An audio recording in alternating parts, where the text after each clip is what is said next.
उपयोग कम करना होगा।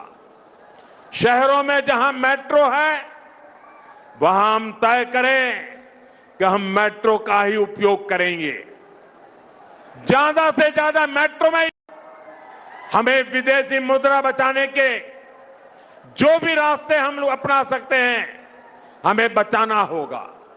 साथियों, गोल्ड यानी सोने की खरीद देश के प्रधानमंत्री अच्छे दिन की सपने दिखाकर आखिरकार इस देश की जनता को किस मोड़ पर लाकर खड़े कर दिए। इस देश की महंगाई, बेरोजगारी, लाठीचार्ज, छात्रा की पेपर लीक होना, किसान सड़कों पर, ये तमाम सारी परेशानियां अब तक इस देश के लोग झेल रहे थे। अब जो है प्रधानमंत्री तय करेंगे जो कौन सोना खरीदेंगे, कौन सोना नहीं खरीदेंगे।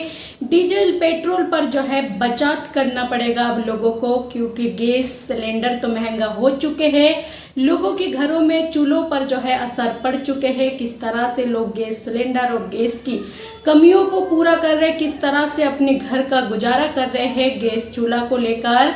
तो वहीं पर जो है अब डीजल पेट्रोल भी जो है बहुत ज़्यादा महंगा हो गई, और महंगा होने के साथ साथ जो है आपको बचत करने की अपील करा है देश की प्रधानमंत्री की। कल बयान आते हैं और देश की जनता से अपील करते हैं डीजल पेट्रोल की जो है कम से कम इस्तेमाल करना है आपको। अगर आप कहीं जा रहे हैं तो ज़्यादातर इलेक्ट्रॉनिक साइकिल हो आपके पास, इस तरह की चीज़ों पर जो है सफ़र करना है, ट्रेन में, मेट्रो में करना है।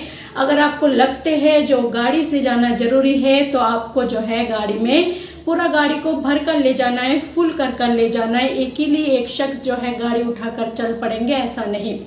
तो ये तमाम सारी बयान जो है कल प्रधानमंत्री देश की जनता को कहते हैं। तो लोगों का कहना है क्या इस देश की प्रधानमंत्री सिर्फ इस देश की जनता को इसी तरह से परेशानी में डालने के लिए प्रधानमंत्री बने हैं, क्योंकि हर एक चीज़ की परेशानी जो है इस देश में हमें देखने को मिल रहे हैं। अब जो आम खर्चा है, यहाँ तक कि घर में जो आप तेल इस्तेमाल करते हैं वो भी कम से कम आपको करना पड़ेगा। गैस तो आप कम से कम इस्तेमाल कर ही रहे थे, आप तेल भी कम से कम इस्तेमाल करेंगे, आप डीजल पेट्रोल भी कम से कम इस्तेमाल करेंगे। तो ये यहाँ तक कि सोना भी आप नहीं खरीद पाएंगे। पहले पीएम नरेंद्र मोदी जी की ये बयान सुने। जाएंगे, अगर कार में ही जाना जरूरी है तो फिर कार पूल करने का प्रयास करें और भी लोगों को साथ बिठा ले।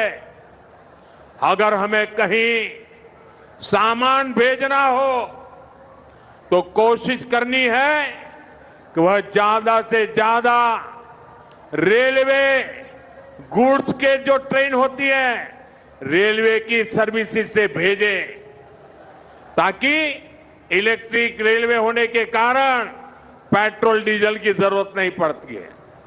जिन लोगों के पास इलेक्ट्रिक व्हीकल है वो भी कोशिश करें कि इलेक्ट्रिक व्हीकल का ज्यादा से ज्यादा उपयोग करें।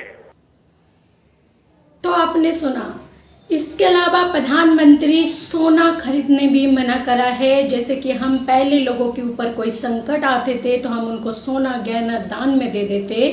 अब जो है आप सोने का कोई भी सामान नहीं खरीद सकते, यानी कि सोने गहना कुछ भी जो है आप नहीं खरीद सकते। चाहे आपकी शादी हो, कोई भी फंक्शन हो, किसी भी चीज़ में जो है 1 साल तक जो है सोना ना खरीदे है, ये प्रधानमंत्री ने अपील की है। तो सुनिए एक बार प्रधानमंत्री की सोने ना खरीदने की क्या अपील करा है।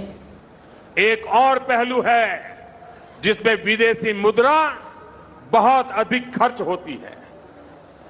एक जमाना था जब संकट आता था, कोई युद्ध होता था तो लोग देश हित में सोना दान दे देते थे।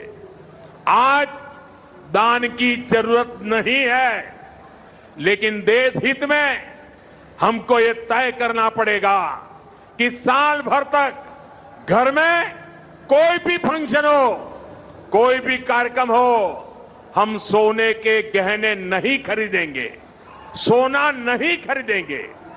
तो विदेशी मुद्रा को बचाना है, इसके कारण आपको सोना नहीं खरीदना है। क्या प्रधानमंत्री ने ये सोचा है ऐलान करने से पहले जो इस देश में करोड़ों करोड़ों सोने की व्यापार करने वाले लोग हैं, उन पर क्या असर पड़ेंगे, डीजल पेट्रोल से आम जनता पर कितनी असर पड़ेंगे, बल्कि गैस सिलेंडर से तो पड़ ही रहे थे। देश के लोगों को इतना ज़्यादा परेशान कर दिए ये सरकार। अब लोग भी जो है चारों तरफ से घेर चुके हैं, कोई भी रोजगार लेकर, इनकम को लेकर, अपने रोजाना काम को लेकर जो है परेशान हो चुके हैं। आप क्या कहना चाहेंगे प्रधानमंत्री की इस अपील से, इस बयान से जो है देश भर में कल से हड़कंप मचे है, लेकिन आपका क्या राय है इस पर? जो भी राय है अपना राय कमेंट बॉक्स पर जरूर लिखें।